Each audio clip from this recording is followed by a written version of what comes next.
অনাবিল আনন্দে ভাসছে নীলফামারীর খেরোকাটি এলাকার রবিউল ইসলাম ও রেমি আক্তারের পরিবার।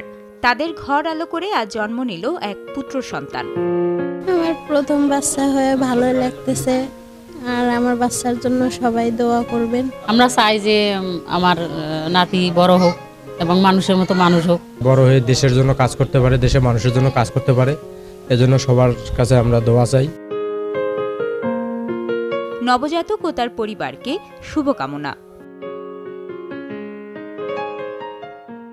প্রথম থেকে আমার ভরসা টুইঙ্কেল বেবি ওয়াইপস। এর অ্যান্টিব্যাকটেরিয়াল ফর্মুলা শিশুকে রাখে জীবাণু থেকে সুরক্ষিত। 5.5 pH ব্যালেন্স শিট ত্বক রাখে কোমল ও মসৃণ, আর অ্যালকোহল মুক্ত হওয়ায় ত্বকে র্যাশ হয় না। টুইঙ্কেল বেবি ওয়াইপস, শুরুটা হোক যত্নে।